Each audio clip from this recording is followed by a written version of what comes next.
بسم الله الرحمن الرحيم.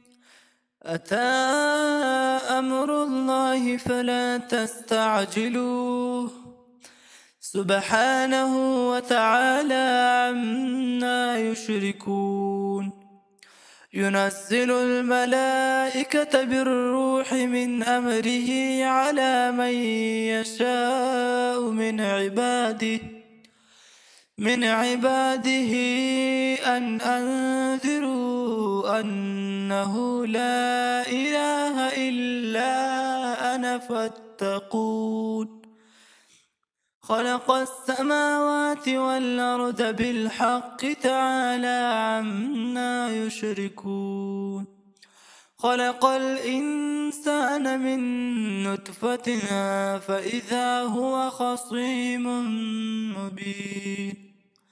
والأنعام خلقها لكم فيها دفء ومنافع ومنها تأكلون.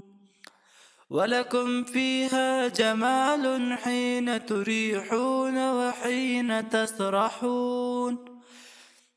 وتحمل أثقالكم إلى بلد لم تكونوا بالغه إلا بشق الأنفس إن ربكم لرؤوف رحيم. والخيل والبغال والحمير لتركبوها وزينة ويخلق ما لا تعلمون.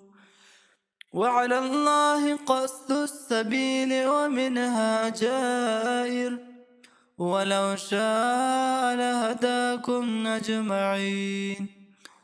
هو الذي أنزل من السماء ماء لكم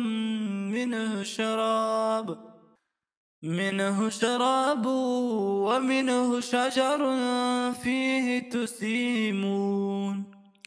ينبت لكم به الزرع والزيتون والنخيل والأعناب ومن كل الثمرات إن في ذلك لآية لقوم يتفكرون. وسخر لكم الليل والنهار والشمس والقمر والنجوم مسخرات بأمره إن في ذلك لآيات لقوم يعقلون. وما ذرأ لكم في الأرض مختلفا ألوانه إن في ذلك لآية لقوم يذكرون. وهو الذي سخر البحر لتأكلوا منه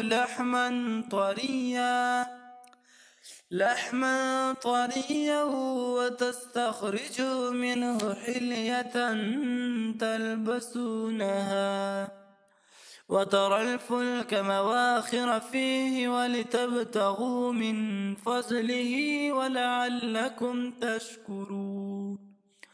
وألقى في الأرض رواسي أن تميد بكم وأنهارا وسبلا لعلكم تهتدون. صدق الله العلي العظيم.